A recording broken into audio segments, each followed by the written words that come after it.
గవ్వల ఇంటర్వ్యూలో అన్ని అబద్ధాలే చెప్పిండు. దీని మీద మీ కమెంట్ ఏంది?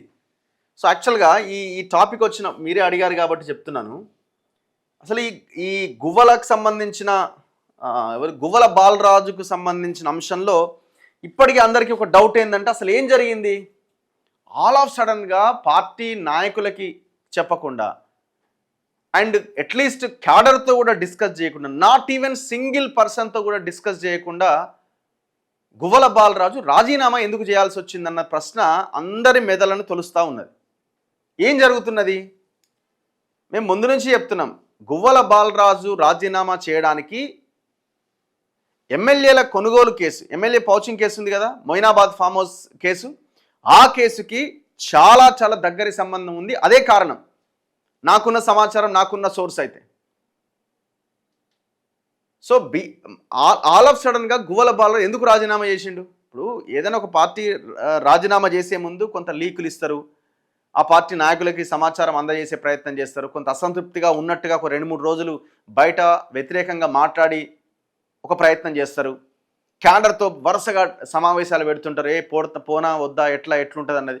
అండ్ దట్టు ఆయన ఇప్పుడు వెళ్ళేది భారతీయ జనతా పార్టీలోకి. సో భారతీయ జనతా పార్టీ ఒక హైదరాబాద్లోనో లేకపోతే ఇంకా ఎక్కడో ఇంకొక బలంగా ఉన్న ప్రాంతంలో అక్కడ బీజేపీ బలంగా ఉంది కాబట్టి సరే ఆయన వెళ్ళిన భవిష్యత్తు ఉంటుందని అనుకోవడానికి ఏమైనా అవకాశం ఉందా? Reserved constituency Achampet and that ఆయన వెళ్తున్నది బీజేపీ. అసలు అక్కడ పార్టీ ప్రభావం పెద్దగా లేదు. మరి బీజేపీలోకి ఎందుకు వెళ్ళాలనుకుంటున్నాడు? అసలు ఏం జరుగుతున్నది? ఏం జరిగి ఉంటుంది? గువ్వల బాలరాజు కేసు విషయంలో ప్రధానంగా జరిగిన కొన్ని నాకు తెలిసిన నా అంశం నా దృష్టికి వచ్చిన కొన్ని అంశాలు ఏంటంటే, గువ్వల బాలరాజుని పార్టీలో జాయిన్ చేసింది బిఎల్ సంతోష్. ఇందులో రెండో ఆప్షనే లేదు. ఇది 100కు 100% టోటల్గా బిఎల్ సంతోష్ ప్రోద్బలంతో గువ్వల బాలరాజు భారతీయ జనతా పార్టీలో చేరబోతున్నాడు. సైలెంట్గా రాత్రికి రాత్రి రాజీనామా చేసి గువ్వల బాలరాజు బీజేపీలో రేపో మాపో చేరబోతున్నాడు. వెరీ క్లియర్ ఇది. ఆల్రెడీ ఆయన చాలామంది లీడర్లకి ఫోన్లు చేసి మీ పార్టీలోకి వస్తున్నా అని చెప్పేసిండు. ఎవరికి? బీజేపీ వాళ్ళకి, చాలామంది సీనియర్ ఎంపీలకి, వాళ్ళకి వీళ్ళకి ఇది జరగబోతున్నది. యాక్చువల్గా గువ్వల బాలరాజు 2023లో బీఆర్ఎస్ అధికారం కోల్పోగానే వితిన్ 1 year లోపే, 6 months లోపే ఆయన బీజేపీలో జాయిన్ కావాలి గువ్వల బాలరాజు. కానీ జరగలే. ఆనాడు అధ్యక్షుడిగా కిషన్ రెడ్డి ఉన్నారు. కిషన్ రెడ్డికి ఈ బాధ్యతని బిఎల్ సంతోష్ అప్పగించిండు. అసలు దేనికన్నా చూద్దాం.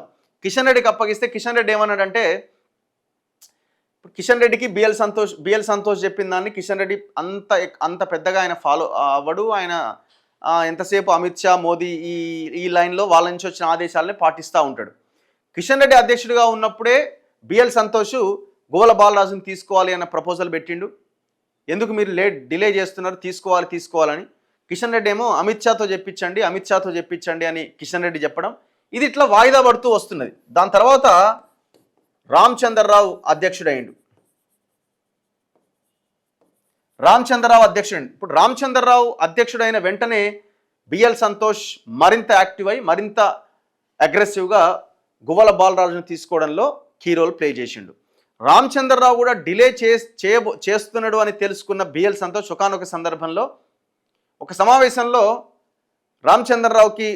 సమావేశంలో ఉన్నప్పుడు రామచంద్రరావుకి బిఎల్ సంతోష్, అక్కడ ఉన్న వాళ్ళు చెప్తున్నారు, బిఎల్ సంతోష్ ఫోన్ చేసి కొంత గట్టిగానే మాట్లాడారు. నీకు 1 వారం రోజుల కింద టాస్క్ అప్పచెప్తే నువ్వు ఇంతవరకు పని చేస్తలేవు, ఏంది ఇది అని బిఎల్ సంతోష్ రామచంద్రరావు మీద కూడా కొంత సీరియస్ అయిందట.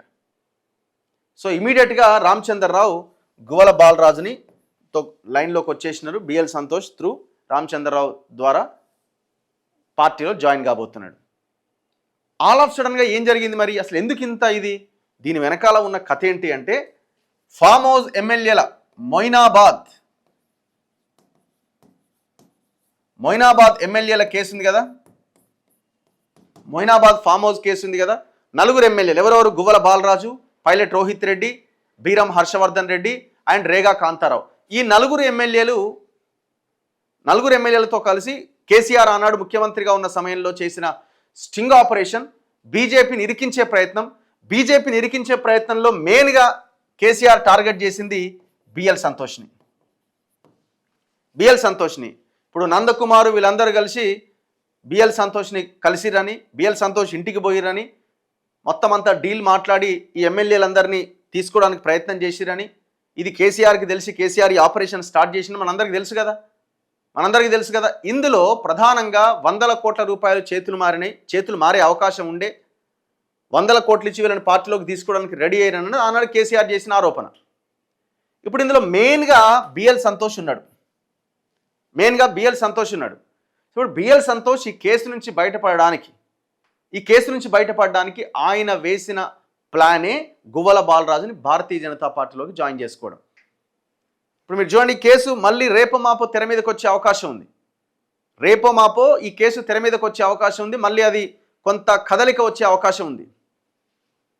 అంటే ఇప్పుడు బిఎల్ సంతోష్ ఇందులో వీళ్ళతో స్టేట్మెంట్స్ ఇప్పిస్తారు. ఇప్పుడు ఆల్రెడీ ఓపెన్ స్టేట్మెంట్ ఇస్తుంది కదా గువ్వల బాలరాజు, ఎక్కడా కూడా క్యాష్కి సంబంధించిన పైసలకు సంబంధించిన వ్యవహారం జరగలేదు అని చాలా క్లియర్గా తేల్చేస్తున్నాడు. మన ఇంటర్వ్యూలో చెప్పింది కదా గువ్వల బాలరాజు, అసలు డబ్బులకు అమ్ముడు పోవడము పైసల మ్యాటర్ లేదు ఇక్కడ అన్నాడు కదా. కానీ కేసీఆర్ ఫస్ట్ ఏసీబీ కేసు కదా బుక్ చేసింది. ఇప్పుడు నందకుమార్ని అరెస్ట్ చేసింది ఫస్ట్ ఏసీబీనే కదా. ఏసీబీ అరెస్ట్ అయితే ఆయన రిమాండ్ తిరస్కరించింది ఫస్ట్. ఏసీబీ ఎప్పుడు ఎంటర్ అవుతుంది? మనీ ట్రాన్సాక్షన్ సంబంధించిన లావాదేవీలు ఉన్నప్పుడు ఏసీబీ ఎంటర్ అవుతుంది. సో గువ్వల బాలరాజు చెప్పేస్తున్నాడు, ఇక్కడ ఎక్కడ మనీ ట్రాన్సాక్షన్ లేదు, డబ్బులకు సంబంధించిన వ్యవహారమే లేదు, నేను జస్ట్ ఓన్లీ కేసీఆర్ ఏం జరుగుతుందో చూసి రమ్మంటేనే నేను వెళ్ళి చూసి వచ్చిన అని చెప్పిండు క్లియర్గా. ఇందులో కేసీఆర్ నన్ను నిర్బంధించిండు అని కూడా చెప్పిండు, 3 రోజులు ఇంట్లోనే ఉంచిండు, నాకు ఫోన్ కూడా ఇవ్వలేదు, మాట్లాడించలేదని. సో ఇప్పుడు గువ్వల బాలరాజుతో పాటు మరి మిగతా 3 కూడా వస్తారా చెప్పలేం. యాక్చువల్గా మరి ఇది ఫైనాన్స్ ఏమైనా మరి డబ్బులు ఇచ్చేమన్నా తీసుకుంటున్నారా ఏమో మనకు తెలియదు. కానీ మొత్తానికైతే ఆనాడు వీళ్ళతో ఏదైతే మాట్లాడుకున్నారో ఆ అమౌంట్ ఇచ్చి కూడా వీళ్ళని తీసుకోవాలి అన్న ఒక ప్లాన్ బిఎల్ సంతోష్ ఆధ్వర్యంలో జరుగుతున్నట్టుగా కొన్ని వార్తలు వస్తున్నాయి. మరి ఆ విషయంలో మనం క్లారిటీగా చెప్పలేం. కానీ మొత్తానికైతే గువ్వల బాలరాజు భారతీయ జనతా పార్టీలో చేరబోతుండడానికి మొయినాబాద్ ఎమ్మెల్యేల కేసుకి మధ్య చాలా దగ్గరి సంబంధం ఉన్నది. ఇప్పుడు బిఎల్ సంతోషే మొత్తం వ్యవహారాన్నంతా డీల్ చేస్తున్నారు. గువ్వల బాలరాజు రాగానే ఇప్పుడు కేసు కొంత కదలికి వస్తుంది. ఈయనతో ఇప్పుడు స్టేట్మెంట్ ఇప్పిస్తారు, అసలు అంతా ఉత్తదే, అది పెద్ద ట్రాష్, అది అసలు అక్కడ ఏం జరగలేదు, అసలు ఏది లేదు. మొత్తానికి బిఎల్ సంతోష్ ఆ కేసు నుంచి బయటపడతాడు. మరి ఇప్పుడు కేసీఆర్ని నిజంగానే ఇందులో ఇరికించే ప్రయత్నమా? టోటల్ కేసీఆర్ ఇరుక్కుంటాడు, ఇలా డౌట్ లేదు. ఎందుకంటే కేసీఆర్ ఇరుక్కుంటాడని చెప్పడానికి ఎవిడెన్స్ ఉన్నాయి. ఫోన్ ట్యాపింగ్ ఇందులో కూడా ఇది ఇమిడి ఉన్నది. రామచంద్ర భారతి, సోమయాజులు అండ్ నందకుమార్ ఈ 3 మాట్లాడిన ఆడియోలు కూడా బయటకు వచ్చినాయి.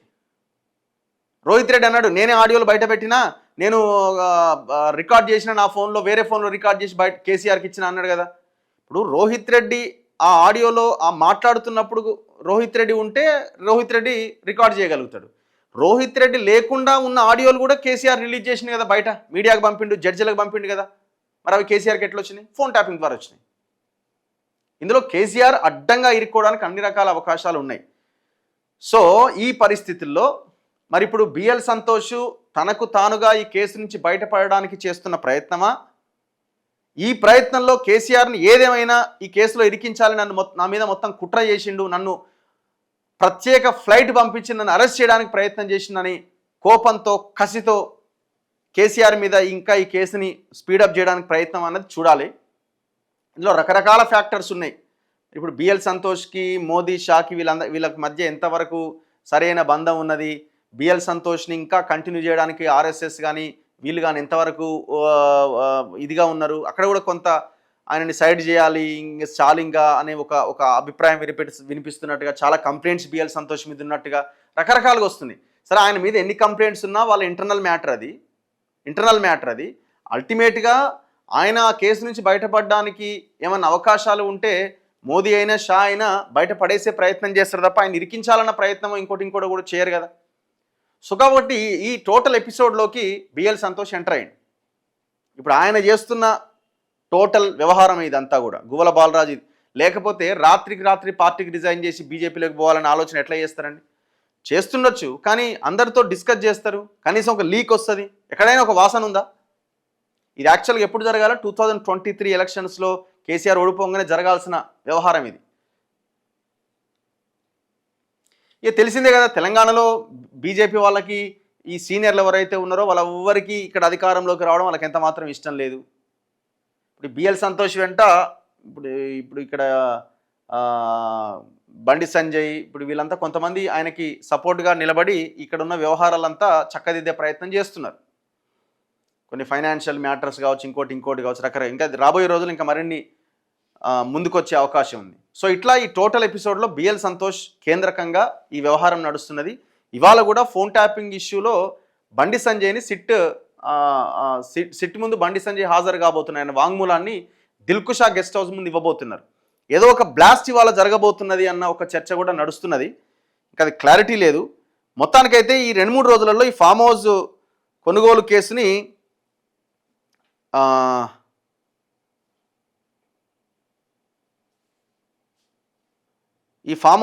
కేసుని మళ్ళీ రీఓపెన్ చేసే అవకాశాలు అయితే కనబడుతున్నాయి. చూడాలి మరి ఏం జరుగుతుంది అన్నది.